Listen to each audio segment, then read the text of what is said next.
నాకు అనుగ్రహించిన ఈ ధన్యతను బట్టి స్తుతిస్తూ ఆరాధిస్తూ ఆయన బిడ్డలమైన మనము ఆయన సన్నిధిలో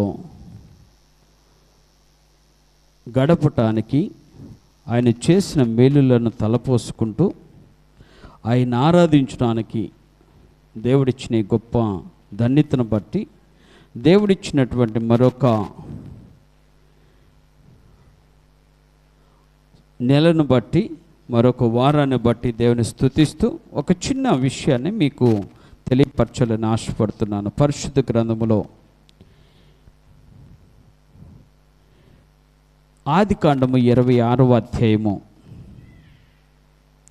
ఆదికాండము 26వ అధ్యాయము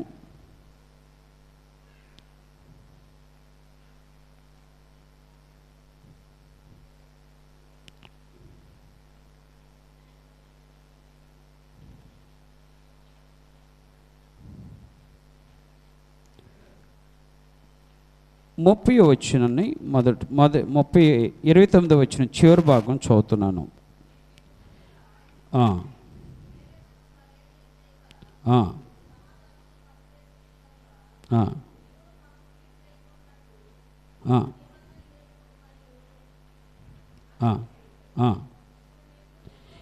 ఇప్పుడు నీవు యెహోవా ఆశీర్వాదము పొందిన వాడవనిరి. దేవుని స్తోత్రాలు.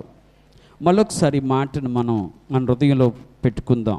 ఇప్పుడు నీవు యెహోవా ఆశీర్వాదము పొందిన వాడవనిరి. ఇప్పుడు నీవు యెహోవా ఆశీర్వాదము పొందిన వాడవనిరి. హల్లెలూయా, హల్లెలూయా, హల్లెలూయా. ఇక ఉదయకాల సమయంలో ఐజాకుకున్నటువంటి ఇస్సాకుకున్నటువంటి గొప్ప అనుభవాన్ని మీతో పంచుకోవాలని ఆశపడుతున్నాను. మనము ఆరాధించే దేవుడు అసాధ్యమైన కార్యాలు చేసే దేవుడు, అద్భుతాలు చేసే దేవుడు, ఆశ్చర్యమైన కార్యాలు చేసే దేవుడు. దేవుడు కేవలము తన బిడ్డలకిచ్చిన వాగ్దానము చొప్పున తన కార్యములను వారి వారి క్రమములో జరిగించగలిగిన సమర్థుడైన దేవుడు. దేవుడు దేవుని ఆనుకొని దేవుని యొక్క ఆలోచన ప్రకారంగా మనం జీవించగలిగితే దేవునికి అసాధ్యమైనది ఏది ఉండదని మరొకసారి నిరూపిస్తున్నాడు. ఈ యొక్క ఉదయకాల సమయంలో ఇస్సాకు తండ్రి చనిపోయాడు, తల్లి చనిపోయింది. దేవుడు ఇస్సాకును ఏర్పాటు చేసుకున్నాడు. ఇస్సాకు ఆ కానాను దేశంలో తిరుగుతున్నాడు. ఆ కానాను దేశము ఆ ఇస్సాకుకి తెలిసిన విషయం ఏంటంటే, నా తండ్రి ఈ కానాను దేశంలో యాత్రికుడుగా పరదేశిగా తిరిగాడు. అదే యొక్క బిడ్డగా నేను కూడా ఈ యొక్క కానాను దేశంలో యాత్రికుడును పరదేశిని అని నమ్ముకొని ఒక ప్రాంతం నుండి ఇంకొక ప్రాంతానికి తిరుగుతూ ఉన్నాడు. ఎక్కడ నిలువ నీడలేదు. నిలువ ఉండటానికి ఆయనకి సరైనటువంటి అవస్థలు, సరైనటువంటి పరిస్థితులు లేవు. ఎప్పటికప్పుడు వెళుతూనే ఉన్నాడు. ఆయనకు ఒక చిన్న ఆలోచన వచ్చింది. ఏంటంటే, నేను ఈ ప్రాంతంలో తిరుగుతున్నాను కదా, మా నాన్నగారు తవ్వించినటువంటి బావులు ఉన్నాయి, అవి కనపడతలేదు. ఇప్పుడు ఆ బావుల్ని తిరిగి తవ్వుదాము అని చెప్పి ప్లాన్ చేసుకున్నాడు. మంచి దేవుడు, తన జీవితంలో మంచి కార్యాలు చేసిన దేవుడని నమ్మి తన తండ్రి వెళ్ళినటువంటి ఆ బావుల్ని, లేదనుకుంటే శత్రువులు మూసివేసినటువంటి ఆ బావుల్ని తవ్వించడం మొదలెట్టాడు. ఇప్పుడు మనం వేరే వాళ్ళ స్థలంలోకి వెళ్ళి ఒక చిన్న గుంట తవ్విన ఊరుకుంటారా? అదే జరిగింది. ఇస్సాకు ఆ ప్రాంతంలో వారి తండ్రి యాత్రికుడిగా ఉన్నా కానీ, యాత్రికుడిగా ఉన్నటువంటి ఆ యొక్క అబ్రహాం యొక్క తవ్వించినటువంటి బావిలన్నీ కూడా ఇప్పుడు పూడ్చివేయబడ్డాయి. వాటిని తవ్వించడం మొదలెట్టాడు. మొదటిది తవ్వించాడో జనాలు ఆయనతో జగడమాడటం మొదలెట్టారు. రెండోది తవ్వించాడో అతనితో పోరాడుతూ మొదలెట్టారు. ఈ విషయాన్ని మీరు జ్ఞాపకం చేసుకోవాలి. మేలు చేసినా కూడా, మరొకసారి చెప్తున్నా, మేలు చేసినా కూడా మన మీద జగడమాడేవారు చాలామంది ఉంటారు. మనతో పోరాటం చేసేవారు చాలామంది ఉంటారు. కీడు చేసిన వాడి మీద జగడమాడటం పెద్ద గొప్ప విషయం కాదు. మేలు చేసిన వాడి మీదే జగడమాడే మనుషుల మధ్య మనం బ్రతుకుతున్నాం. ఎవరి మధ్య? అవునా కదా? ఇప్పుడు ఆ ప్రాంతంలో బావులు తవ్విస్తే అవి ఎవరికి ఉపయోగపడతాయి? ఒక ఇస్సాకు కాదు కదా, ఇస్సాకు బిడ్డలకి కాదు కదా, ఇస్సాకు ఆ ప్రాంతంలో ఉన్న వారందరికీ ఉపయోగపడతాయి కదా.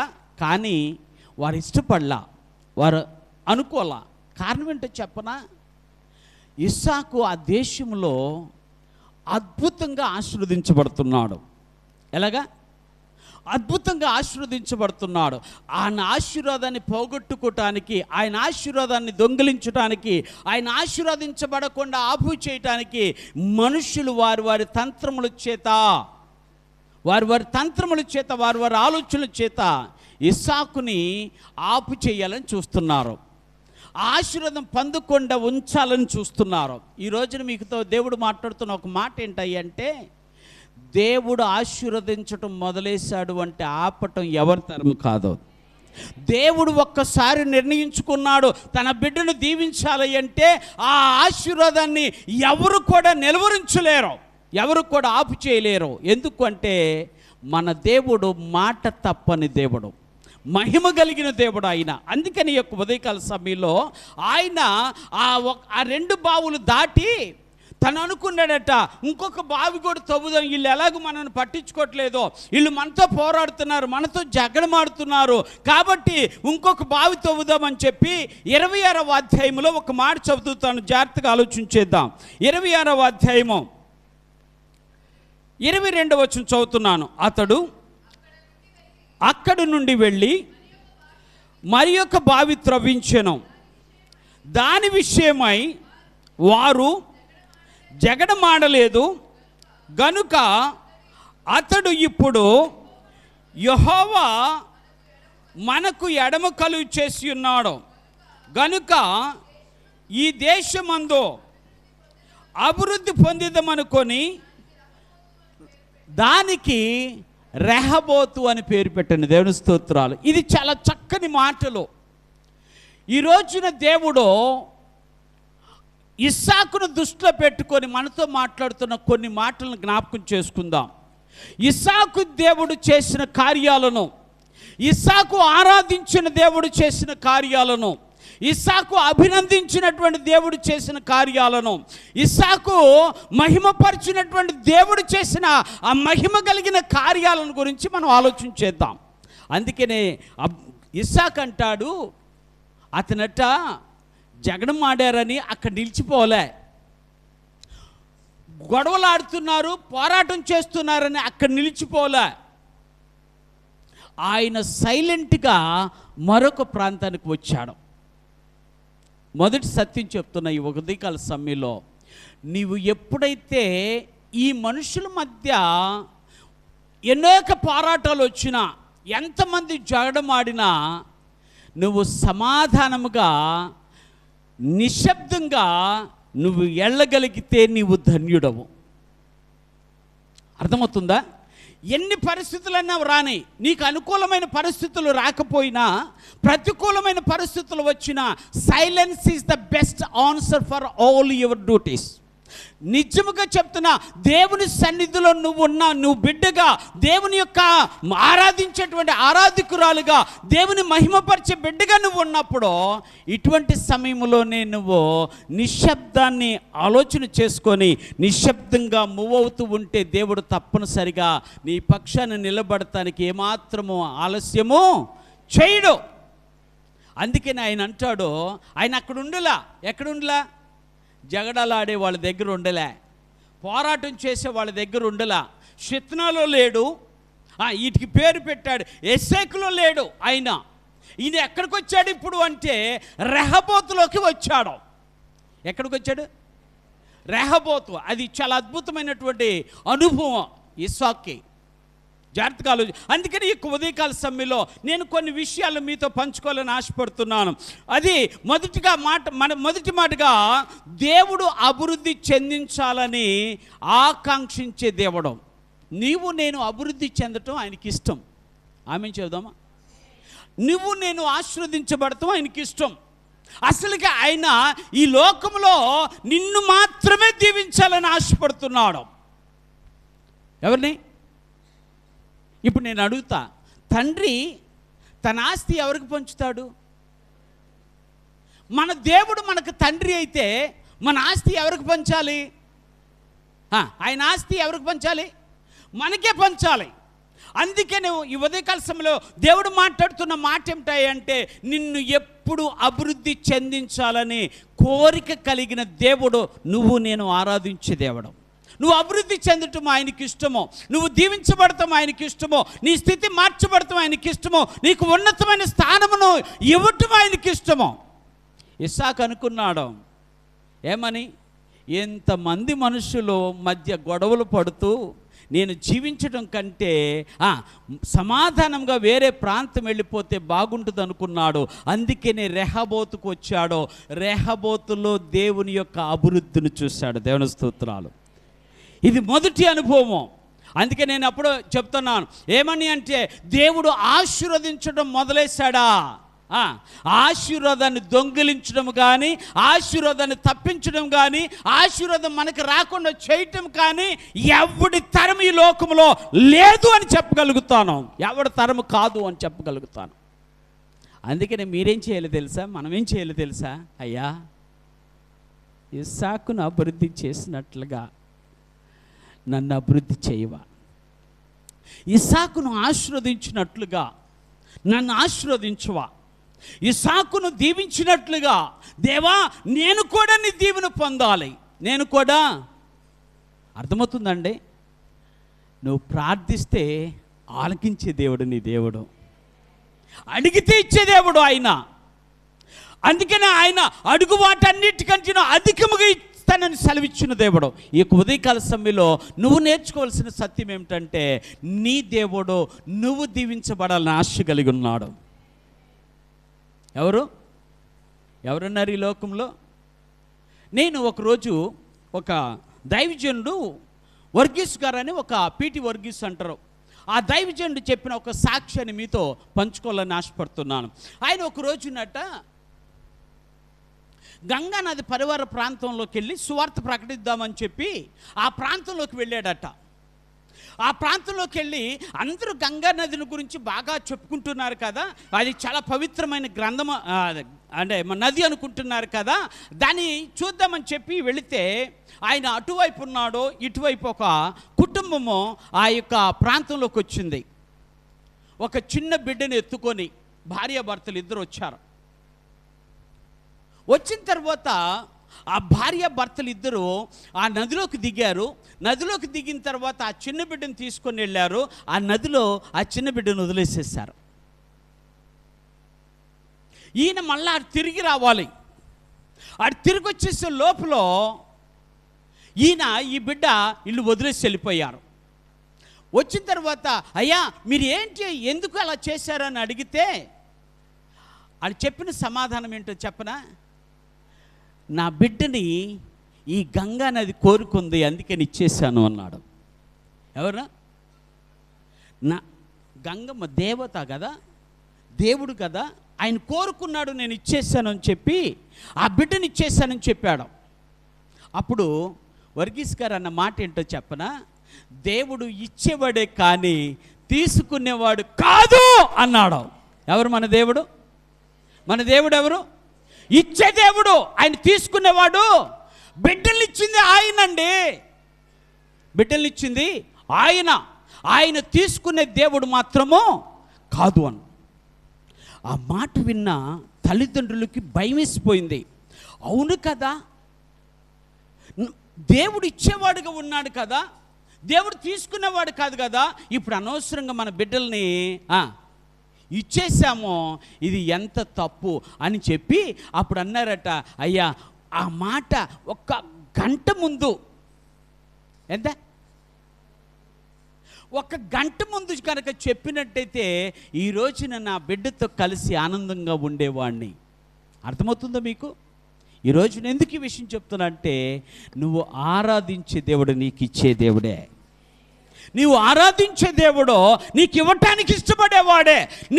నువ్వు ఆరాధించే దేవుడు నువ్వు అభివృద్ధిని ఆకాంక్షించేవాడే.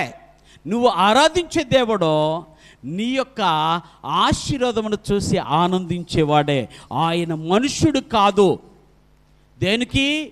మనుష్యుడైతే అసూయపడతాడు, మనుష్యుడైతే క్రోధంతో చూస్తాడు, మనుష్యుడైతే ఎదుటివారు దీవించబడుతున్నారంటే మనసులో లేనిపోని ఆలోచనలు చేసుకుంటారు. ఇలాంటి వాడు కాదు నా దేవుడు, ఇలాంటి వాడు అస్సలకే నా దేవుడు కానే కాదు. అలాంటి బిడ్డలు దేవుని బిడ్డలు కాదు. ఎలాంటి బిడ్డలు? అసూయ పడేవారు, ద్వేషించేవారు, ఎగతాళి చేసేవారు, అన్యాయం చేసేవారు. ఆయన ఎప్పుడు అలాంటి బిడ్డలను ఆయన ఎప్పుడు కూడా ఇష్టపడనే పడడు. అందుకని ఈ ఉదయకాల సమయంలో ఒక మాట చదువుతాను. పరిశుద్ధ గ్రంథంలో యోహాను రాసినటువంటి 3వ పత్రిక 2వ వచనం చదువుతున్నాను. యోహాను రాసినటువంటి 3వ పత్రిక 2వ వచనం. అక్కడ అంటాడు, ప్రియుడా నీవు నీ ఆత్మ వర్ధిల్లుచున్న ప్రకారము నీవు అన్ని విషయములలో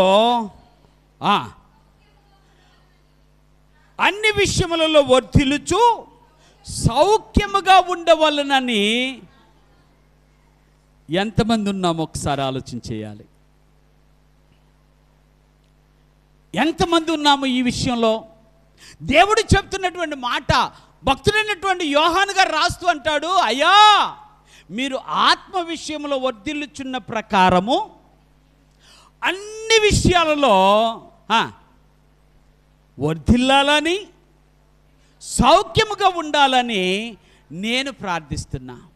అలా ప్రార్థించేవారు ఒకసారి చేతులెత్తి హల్లెలూయా చెప్దాం.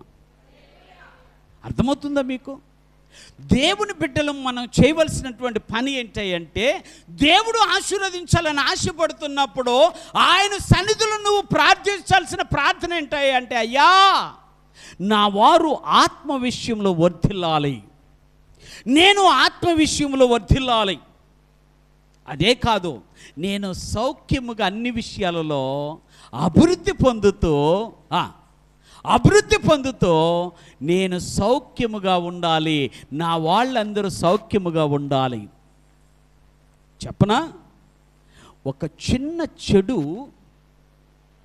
ఆలోచన కావచ్చు, చెడు కార్యం కావచ్చు, ఓకే, చిన్న చెడు ఆలోచన, చెడు కార్యము నీ జీవితాల్లో అనేక విషయాలని పాడు చేస్తుంది. అర్థమవుతుందా? ఆరోగ్యాన్ని పాడు చేస్తుంది, ఆనందాన్ని పాడు చేస్తుంది, సమాధానాన్ని పాడు చేస్తుంది, సంతృప్తిని పాడు చేస్తుంది, సమృద్ధిని కూడా. కాదా? బైబిల్లో లేదా? మీరు చూడలేదా? అర్థమవుతుందా? బైబిల్లో ఎంతమంది భక్తులు వారి జీవితాల్లో ఎన్ని అవమానాలు భరించినా దేవుడు వారిని ఆశీర్వదించలేదా? అర్థమవుతుందా? ఒక ఆయన హామాను, అతని పేరు ఎవరు? ఏం పేరు? హామాను. ఒక చిన్న విషయం క్రోధం కలిగి జీవించాడు, ఒక చిన్న విషయంలో వేదన కలిగి బ్రతుకుతున్నాడు, బాధతో జీవిస్తున్నాడు.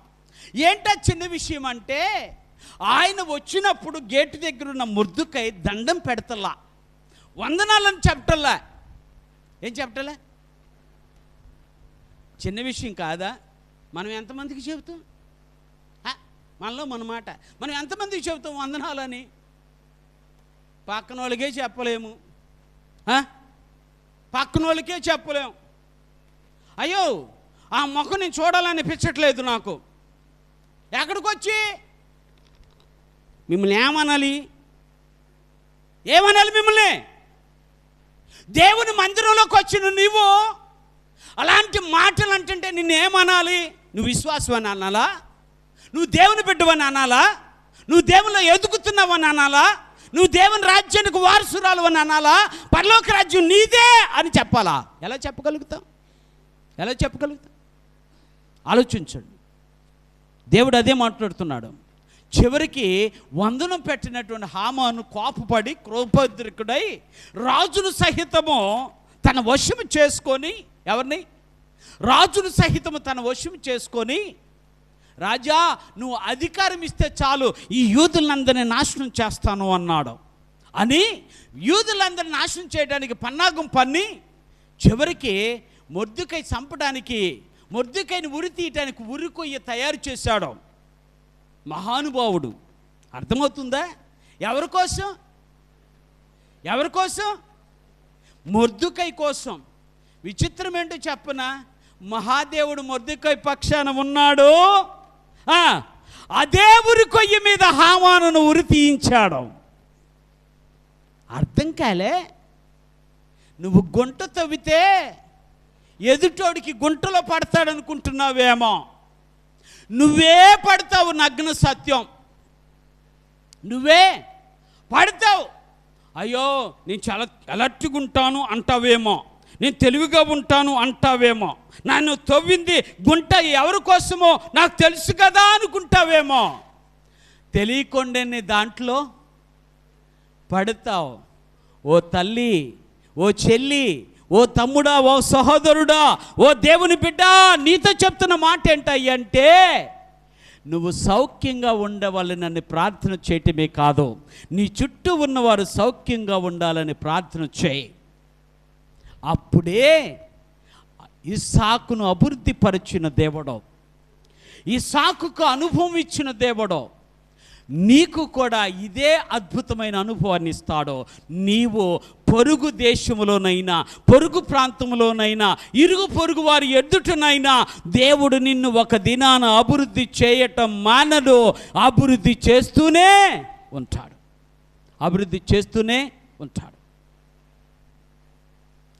అందుకనే దేవుని సన్నిధిలో ప్రార్థన, అయ్యా నేను సౌఖ్యముగా ఉండాలి, నా చుట్టూ ఉన్నవారు సౌఖ్యముగా జీవించాలి. ఇదే నా ప్రార్థన. జగడమాడా? జగడమాడిన వారితో జగడమాడలా. పోరాటం చేసిన వారితో పోరాటం చెయ్యలా. మీకు ఒక విషయం చెప్పనా? ఇస్సాకు తలుసుకుంటే ఊరినే నాశనం చేయగలిగిన సమర్థుడు. కారణం ఏంటో తెలుసా? ఆయన పైనున్నవాడు మహా గొప్ప యోధుడు. దేవుడున్నాడు ఆయన పక్షాన. ఆయన చేయలేడా? కానీ ఏమనుకున్నాడు తెలుసా? వీరితో పోరాడి నా సమయాన్ని వ్యర్థం చేసుకోవటం కంటే, వీరితో గొడవపడి జగడమాడి వీళ్ళతో నా జీవితాన్ని సమయాన్ని వృధా చేయటం కంటే నా యేసయ్య ఉన్నాడు, మౌనంగా వెళ్ళిపోవటమే బెటర్ అనుకున్నాడు. దేవుని స్తోత్రాలు. అక్కడికి వచ్చాడు. ఎక్కడి నుంచి? షెత్నా నుంచి, ఏషేక్ నుంచి. ఎక్కడికి వచ్చాడు? ఇప్పుడు రెహబోతుకు వచ్చాడు. మహాదేవుడు ఆశీర్వాదకరమైన అభివృద్ధిని అనుగ్రహించాడు. ఇంకొక మాట కూడా మీకు చదివి వినిపించాలని ఆశపడుతున్నాను. ఒకసారి మొదటి దినవృత్తాంతాల గ్రంథము 29వ అధ్యాయము 12వ వచనం చదువుతున్నాను. మొదటి దినవృత్తాంతాల గ్రంథము 29వ అధ్యాయము 12వ వచనం. ఐశ్వర్యమును గొప్పతనమును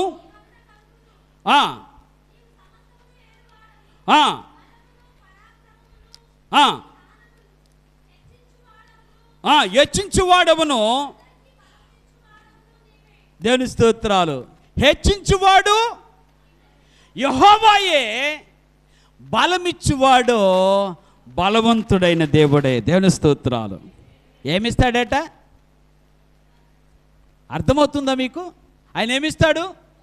బలమిస్తాడు. ఆయన నిన్నేం చేస్తాడు? హెచ్చిస్తాడు. కానీ మనకున్న బలహీనత ఏంటో చెప్పనా? ఎదుటోళ్ళు హెచ్చించబడితే తొక్క ఎక్కడ? హృదయంలో, గుండెల్లో తొక్కలాడుతూ ఉంటుంది.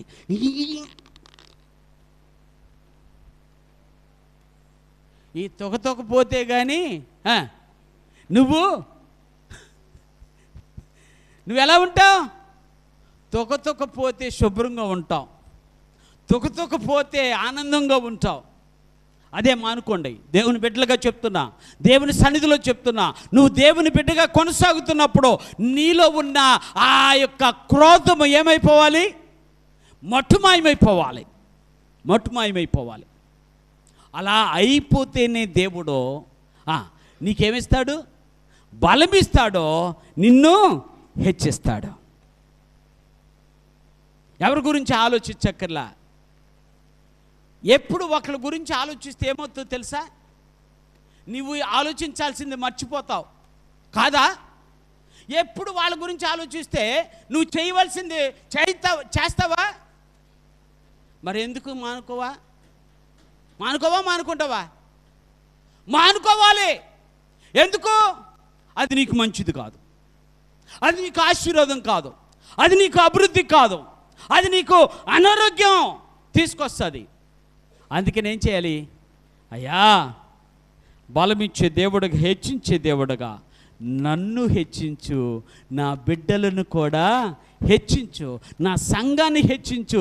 నా పేటలో ప్రజలు ఉన్నారు, అందరూ పనికిమాలిన వారుగా మారుతున్నారు, కానీ వారిని కూడా హెచ్చించు. వారి స్థితిని మార్చు కాదా? నువ్వు ప్రార్థన చేస్తే దేవుడు నీ పక్షాన నిలబడి కార్యాన్ని చేస్తాడు.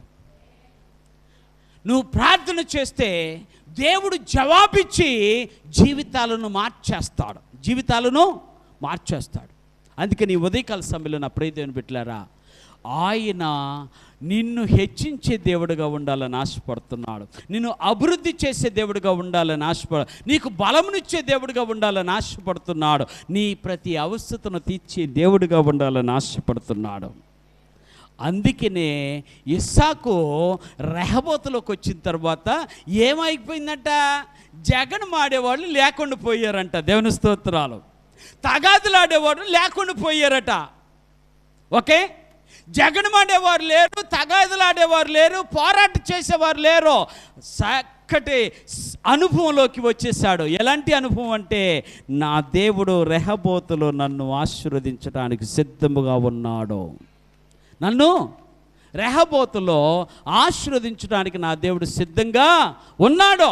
వాటిని పట్టించుకున్న కంటే నా ప్రభువుని నమ్ముకొని ముందుకు సాగటం మేలు అనుకొని ఆయన ముందుకు వచ్చేసాడు. రెండో విషయాన్ని మీకు తెలియపరుస్తున్నాను. మొదటిది, ఆయన అభివృద్ధి చేయాలని ఆకాంక్షించే దేవుడు. ఓకే, రెండో విషయాన్ని గురించి మనం ఆలోచించేద్దాం. ఇక్కడ భక్తుడైనటువంటి యోహాను గారు రాస్తూ అంటాడు, ఒక మాట చదువుతాను పరిశుద్ధ గ్రంథంలో. యోహాను సువార్త 10వ అధ్యాయం 10వ వచనం ఒకసారి చూద్దాం. 10వ అధ్యాయం 10వ వచనం.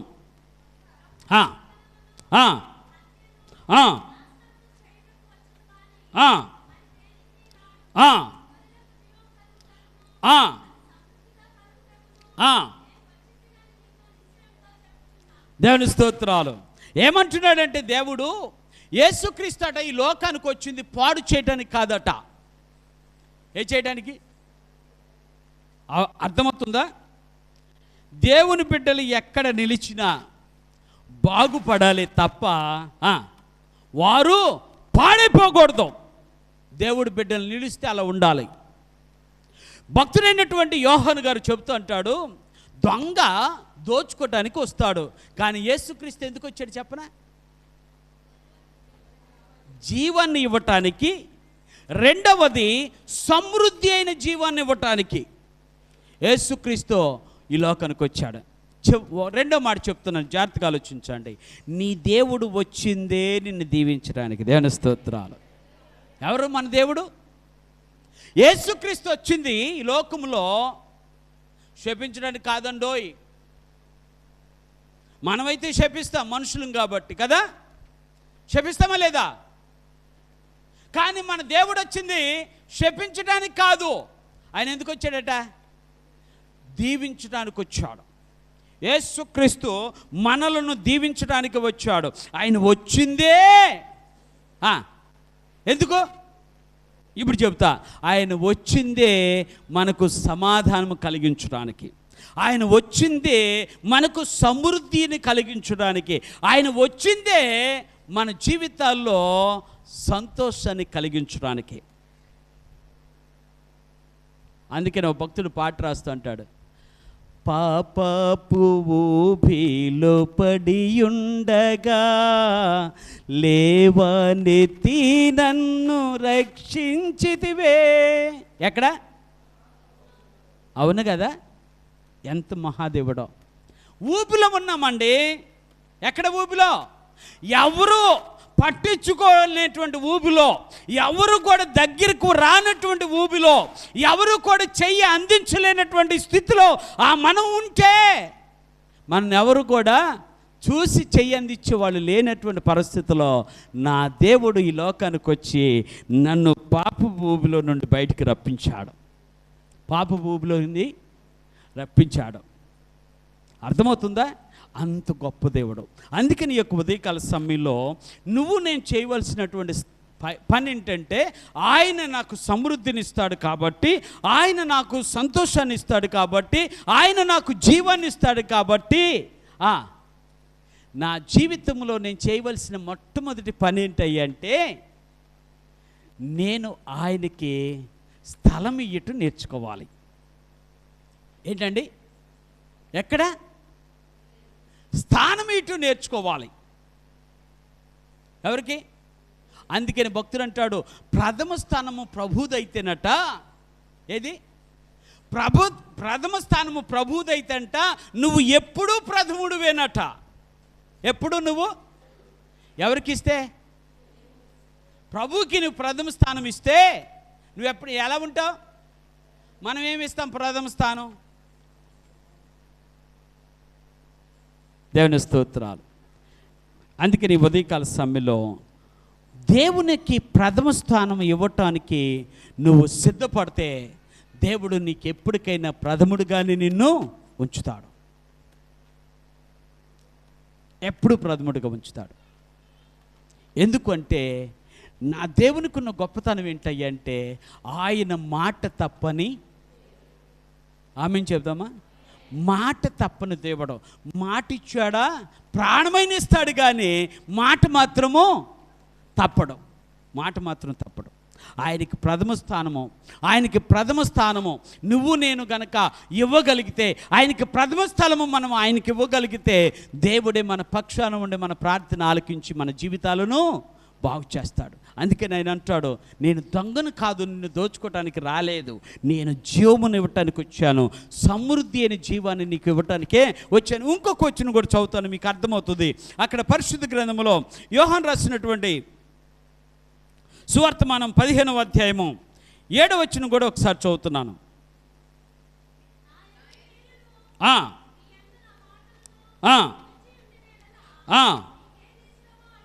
చాలు.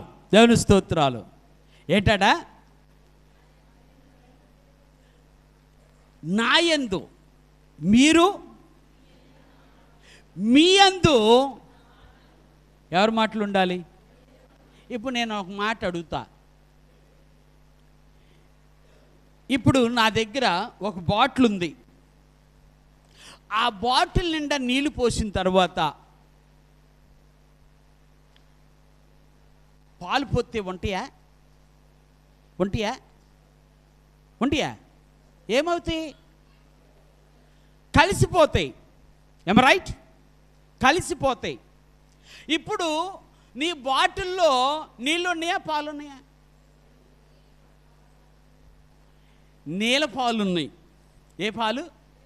నీళ్ళ పాలు. కరెక్టే కదా? దేన్ని బట్టి మారింది? కాదు, పోసేదాన్ని బట్టి. మీకు అర్థం కాలే? అవునా కదా?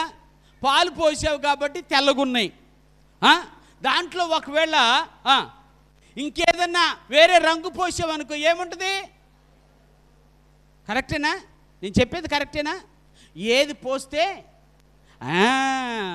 నీ దాంట్లో కూడా ఏది పోస్తే అదే ఉంటుందే.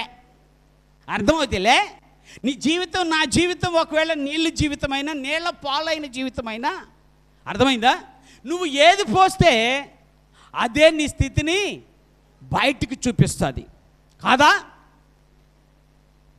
ఎవడన్నా పాలు 2 చుక్కలు పోసిన తర్వాత అవి నీళ్ళని అంటాడా? రక్తపు బొట్లు 2 పోసినంత మాత్రాన అవి నీళ్ళని అంటాడా? అంటే ఇప్పుడు ఏముంటుంది అంటే, నువ్వు పోసేదాన్ని బట్టే నీ స్థితి ఉంటుంది. దేవుని స్తోత్రాలు.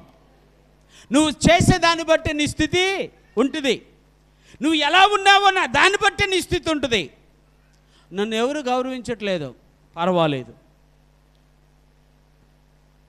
ఆయన మాత్రం నిన్ను గౌరవిస్తాడు.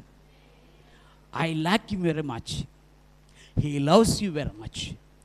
ఆయన నాకు బాగా ఇష్టమో, ఎందుకంటే ఆయన నన్ను ప్రేమించిన దేవుడు. ఆయన నన్ను ఇప్పుడు ఏం చేయాలి? ఆయనకి స్థలం ఇవ్వాలి. ఆయనకి ప్రథమ స్థానము నీ జీవితంలో, నా జీవితంలో ఇవ్వాలి. జాగ్రత్తగా ఆలోచించండి. ఒకరోజునట ఒక దైవజనుడు సువార్త ప్రకటిస్తూ అన్నాడట, మీరు ఏమనుకో మాకుండి ఒక మాట చెప్తాను అన్నాడట. ఆయనకి ఆశ్చర్యం వేసింది. అక్కడ ఉన్న వాళ్ళకి ఏంది, ఏం మాట చెప్తాడు ఈయన, ఏం మాట చెప్తాడు అని చెప్పి ఆలోచన చేసుకొని అందరూ ఎదురు చూస్తున్నారు. ఏం మాట చెప్తాడు ఈ మనిషి? వెంటనే ఆయన అన్నాడట, నీ స్థితిని బట్టి నీ భక్తి బయటపడుద్ది అన్నాడట. దేని బట్టి? స్థితి అంటే ఇదేంటో, ఏమంటారు స్థితి అంటే? ఆస్తి కాదు, అంతస్తులు కాదు, నువ్వు కూర్చుండే విధానం, నువ్వు లేచే విధానము, నువ్వు నడిచే విధానము, నువ్వు మాట్లాడే విధానము, నీవు ఆలోచించే విధానము, దాన్ని బట్టే మన స్థితి కాదా? అవును కదా? తెలిసిపోద్ది. పండితులు ఉంటారు తెలుసుకునేవాళ్ళు, మన మొహంలోనే. అందుకని షేక్స్పియర్ అన్నాడు కదా, face is the, what is the meaning of index? Index అంటే అన్నారు ఒకసారి. What is the meaning of index?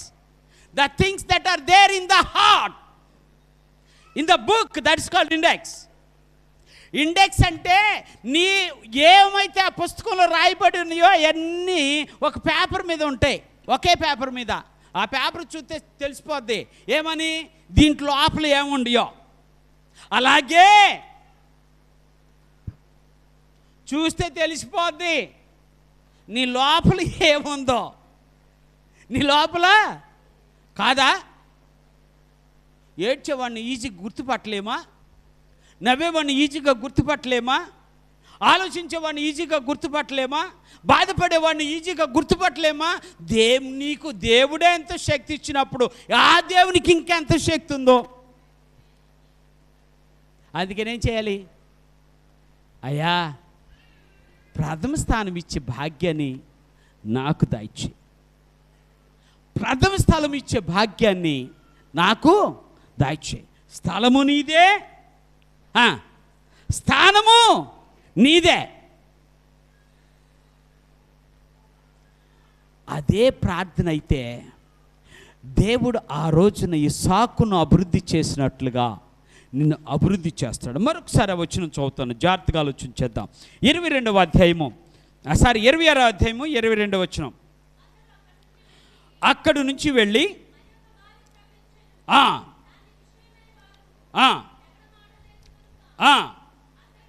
అతడు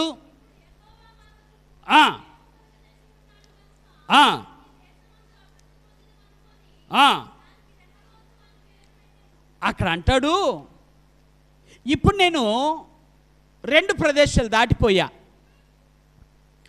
ఎప్పుడైతే దాటంగానే ఇక నా జీవితంలో తగాదులు లేవు, పోరాటాలు లేవు, సమాధానమే కలిగింది. ఆమీన్ చెప్దాం. ఏం కలిగింది? సమాధానమే కలిగింది. గొడవ పడినోళ్ళు నాతో ఇప్పుడేమన్నారు? షాలోమ్ అన్నారు. దేవుని స్తోత్రం. జగడమాడిన వాళ్ళు నాతో ఏమన్నారంటే, నేను ఇప్పుడు జగడాలు మారిన కాదు, దేవుని బిడ్డను అన్నారు. దేవుని బిడ్డను అన్నారు.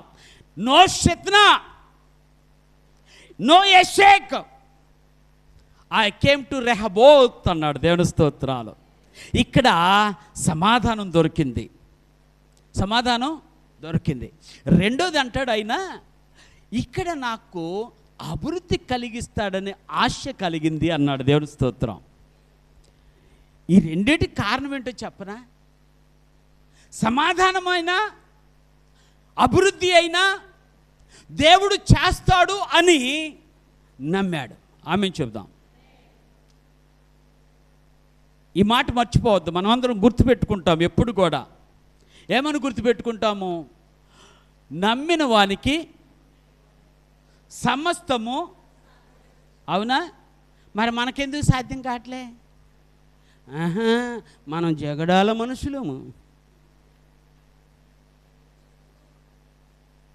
మనకెందుకు సాధ్యం ఐజాక్కు సాధ్యం కాలే?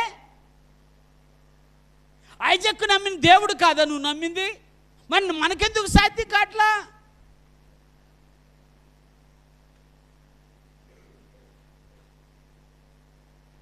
మనం ఎందుకు పోరాటంలో ఉంటున్నాం?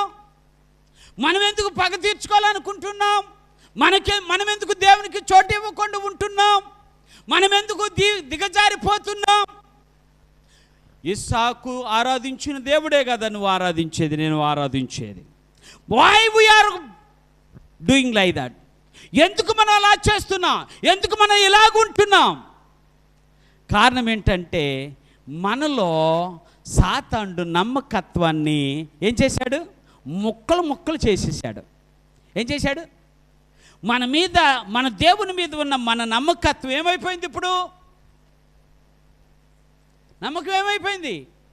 దిగజారిపోయింది, తగ్గిపోయింది, కనపడకుండా పోతుంది, ముక్కలై చెక్కలైపోతుంది. ఏంటిది అది?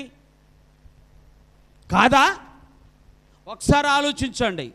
నాకు చాలామంది భక్తులు చెప్పే మాట ఏంటో చెప్పనా? అన్నా, బాప్తిసం తీసుకున్న మొదట్లో ఎంత బాగుండేవాడినో, ఎంత ప్రార్థన చేసుకునేవాడినో, ఎంతగా దేవుని దగ్గరికి పరిగెత్తుకుంటూ వచ్చేవాడినో, ఎంతగా ప్రార్థన చేసి నా దేవుని దగ్గర ఎన్ని కార్యాలు పొందుకున్నవాడినో. లేరా? ఆ మాట అన్నవాళ్ళు లేరా? ఈడ ఉన్నారా లేరా? మరి ఇప్పుడు ఏమైంది? దొంగిలించాడు విశ్వాసాన్ని. ఇప్పుడు ఏమైంది? నీ విశ్వాసాన్ని ముక్కలు చెక్కలు చేశాడో సాతానుడు. ఈ విశ్వాసం ఎందుకు పాడైపోయింది? దేవునికి స్థలము లేదు, దేవునికి ప్రథమ స్థానము లేదు, ప్రథమ స్థానము లేదు.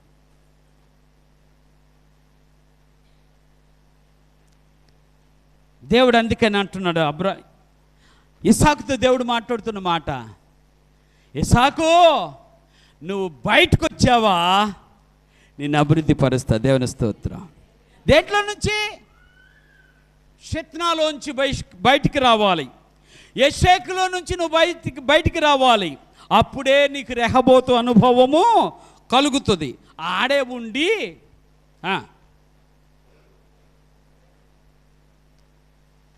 అక్కడే ఉంటే ఏం కలుగుద్ది?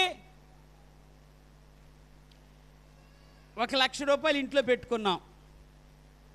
ఎంత? 1,00,000 రూపాయలు ఇంట్లో పెట్టుకుంటున్నాం. నిద్రపోతామా? నిద్రపోతామా? ఏమో, నేను కూడా నిద్రపోనమ్మా. అంటే లేవు కాబట్టి నిద్రపోతున్నాను, అది వేరే విషయం అనుకో. అర్థమైందా? నిద్రపోరు. పిల్లి దూకినా గుండె జల్లే కాదా? తప్పలేదు, నేను అలా ఉండొద్దని నేను అంటున్నా.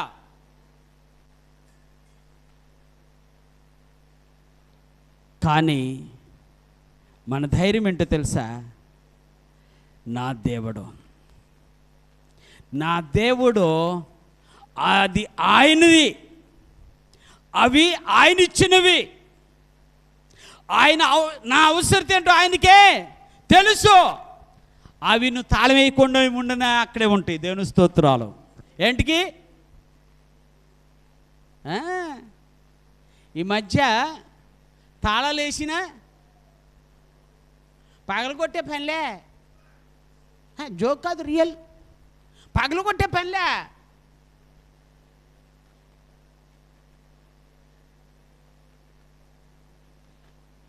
పోస్టులు పెడుతుంటే భలే భయం వేస్తుంది. ఓరు నాయన ఎట్టు కూడా తీయొచ్చా ఏంటి? మొన్న ఒక ఆయన ఒక దొంగతనం పోలీసు పట్టుకున్నాడు దొంగని. అరే ఇంత పెద్ద తాళం ఎట్ట తీసేవరు అంటే, ఏముందన్న సింపుల్గా తీసేసాను అన్నాడు. ఎట్టో ఒకసారి చూపించారంటే అది తాళం ఒక్క చిన్న డబ్బాలో ఒక అంటే మామూలుగా ఈ 10 రూపాయలు ఏమంటారు 10 రూపాయల డ్రింక్ సీసా ఉంటుంది కదా, ఆ డ్రింక్ సీసాలో పెట్రోల్ తెచ్చుకున్నాడు. వాడి చేతిలో ఒక అగ్గిపెట్టి పెట్టుకున్నాడు. దొంగతనానికి వెళ్ళాడు. ఏం చేశాడంటే ఆ పెట్రోలు ఆ తాళంలో పోసాడు, జస్ట్ పోసాడు. పోసి గీశాడు. గీసి అన్నాడు, అన్న చూడన్న ఠంగ్ అన్నాడు, లాగి వచ్చేసింది. అరే ఏంట్రా అంటే, అన్నా మీకు తెలియదు కదా, దాంట్లో లివర్స్ ప్లాస్టిక్లో ఉంటాయి అన్నా, లోపల ఉండేయట ప్లాస్టిక్లో ఉంటాయి అంట. మరి పెట్రోల్ పోస్తే కరిగిపోదు ప్లాస్టిక్. వామ్మో ఇదేదో బాగున్నాడు, పాస్టర్ గారు భలే చెప్పారుగా. ఎవరు లేనప్పుడు పక్కన ఇంట్లోకి వెళితే వాళ్ళు 1,00,000 రూపాయలు దొరికినాయి అంటే దండం పెడతా. ఈ 1,00,000 పోయి మొత్తం చెప్పే బయటకు వస్తుంది.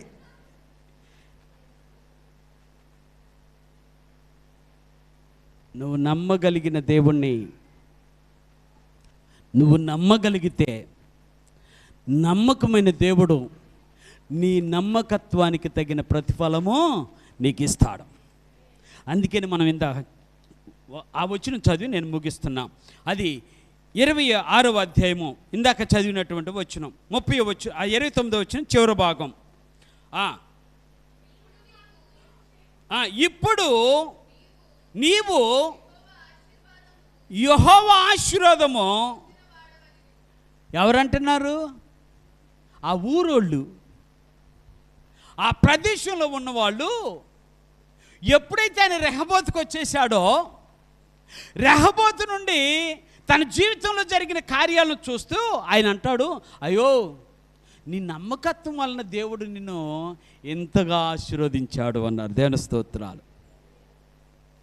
నమ్మకం ఉంటే నువ్వు దేవుని చేత ఆశీర్వదించబడతావు. నమ్మకం ఉంటే నువ్వు దేవుని చేత అభివృద్ధి పరచబడతావు. నమ్మకం ఉంటే దేవుడే నీకు స్వస్థత కలిగిస్తాడు. నమ్మకం ఉంటే దేవుడే నీకు నీ జీవితాన్ని బాగు చేస్తాడు. నమ్మకం ఉంటే దేవుడు నీ కార్యాలను జరిగిస్తాడు. చివరి మాట చెప్పి ముగిస్తున్నా. మొన్న చనిపోయినటువంటి లక్ష్మి అక్క గారు, ఆమె ఎక్కడికి వెళ్ళినా, ఎవరితో మాట్లాడినా, ఎన్ని విషయాలు మాట్లాడినా చివరి మాటగా అనే మాట ఏంటంటే, అయ్యా నిన్ను ఎవరు చేతిలో పడకుండా, అంటే ఎవరితో పని చేయించుకోకుండా, ఎవరిని ఇబ్బంది పెట్టకుండా నేను చనిపోవాలి. జాగ్రత్త కాలేజు ఇదే మాట చెప్పా. అక్క, దేవుడు మన పరిస్థితులన్నీ ఎరిగిన దేవుడు. ఎవరి చేతిలో పడకుండానే దేవుడు మనల్ని తీసుకెళ్ళాలి. ఇదే మా ప్రార్థన. వాళ్ళ తల్లి అలానే అంది. ఆయన కూడా ఇసుకుపోయాడు. మీకు తెలియదు కదా, సాంబశివరావు గారు ఇసుకుపోయాడు. జీవితం మీద విరక్తి వచ్చేసింది. అక్కడ స్తంభం కరెంటు పట్టుకొని చచ్చిపోతానని దిగాడు. ఒకసారి కృష్ణానదిలోకి అక్కడ దూకి చచ్చిపోతానని వెళ్ళాడు. విచిత్రం ఏంటో తెలుసా, ఎక్కడే చచ్చిపోవటానికి దేవుడు ఇష్టపడలే. చక్కగా హాయిగా పడుకున్నవాడు పడుకున్నట్టే చనిపోయాడు. సత్యవతమ్మ శుక్రవారం ప్రార్థనకు వచ్చింది, 3వ రోజున చచ్చిపోయింది. బుధవారం ప్రార్థనకు రాలేదమ్మా, ఏమనుకోవద్దని ఫోన్ చేసింది. శుక్రవారం నాడు, గురువారం నేను హాస్పిటల్కి వెళ్తున్నానమ్మా. నేను ఫోన్ చేశా, అక్క మిమ్మల్ని హాస్పిటల్కి తీసుకెళ్తా, మీరు ఇబ్బంది పడొద్దు, ఎవరు చూసినా చూపినా తీసుకెళ్తా, నీకెందుకు జాగ్రత్తగా అని చెప్పంటే, అయ్యా ఒక్క నిమిషం అని వాళ్ళ కొడుకు ఫోన్ చేసిందంట. ఆయన సాయంత్రం తీసుకెళ్తానన్నాడట. నడుచుకుంటానే వెళ్ళింది. ఇది మాత్రం నగ్న సత్యం. నడుచుకుంటా వెళ్ళిన మనిషి చనిపోయి ఇంటికి తిరిగి వచ్చింది. గొప్ప చావు అన్నాం కదా. దేవుడు ఎందుకు విషయం చెప్తున్నా అంటే, దేవుడు, నువ్వు నమ్ముకున్న దేవుడు నీకు అనుకూలమైన కార్యాలే జరిగిస్తాడు. నువ్వు నమ్ముకున్న దేవుడు నీ జీవితంలో గొప్ప కార్యాలే జరిగిస్తాడు. ఇస్సాకును ఆశీర్వదించాడు. ఇస్సాకు సమాధానం కలిగింది, ఇస్సాకు అభివృద్ధి కలిగింది. కారణం ఏమిటంటే, ఇస్సాకు దేవునికి స్థలం ఇచ్చాడో, ఇస్సాకు దేవుని సన్నిధిలో ఆనందించాడో, ఆయన అభివృద్ధి చేస్తాడని పూర్తి విశ్వాసంతో నమ్మకంతో జీవించాడు. అందుకనే ఆశీర్వాదము ఆ చుట్టూ ఉన్న వారికి అందరికీ తెలిసిపోయింది, ఇది యెహోవా వలన పొందిన ఆశీర్వాదం అని. నువ్వు కూడా అలాగే దీవించబడాలి, నీ కుటుంబం కూడా అలాగే దీవించబడాలి, నీ బిడ్డలు అలాగే దీవించబడాలి. అలాగే దీవించబడాలి అంటే నువ్వు చేయవలసిన ఒకే ఒక్క పని ఏంటంటే, ఇస్సాకు నమ్మిన దేవుణ్ణి నమ్మకంగా ఆరాధించడం నేర్చుకో. ఇస్సాకు ఇచ్చిన ఆ ప్రథమ స్థానాన్ని నీవు కూడా నీ దేవుడికి ఇవ్వగలిగితే, నిన్ను అభివృద్ధి చేయటంలో వెనకాడనటువంటి దేవుడు నువ్వు నేను ఆరాధించే దేవుడు. అట్టి కృపను దేవుడు మనకు దయచేయను గాక. ప్రభు సన్నిధిలో చిన్న ప్రార్థన చేసుకుందాం. ఈ ఉదయకాల సమయంలో బలలో చేయబోతున్నాం. యేసుక్రీస్తు యొక్క రక్తంలో కడగబడుతున్నాం. యేసుక్రీస్తు యొక్క రక్త మాంసములతో పాలు పొందబోతున్నాం. ఒకసారి పరిశీలన చేసుకొని, విశ్వాస జీవితము దిగజారిపోతుందేమో, విశ్వాస జీవితము భ్రష్టత్వంలోకి నడుస్తుందేమో, విశ్వాస జీవితము ముక్క చెక్కలైపోతుందేమో,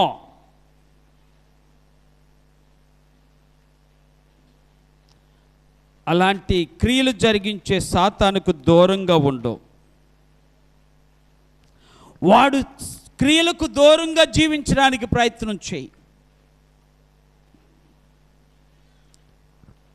అది షిత్నా కావచ్చు, ఏషేకు కావచ్చు, అనగా అది సమాధానము లేని పరిస్థితులు కావచ్చు, జగడమాడే మనుషులు కావచ్చు, పోరాటం చేసే మనుషుల మధ్యలో ఉండవచ్చు.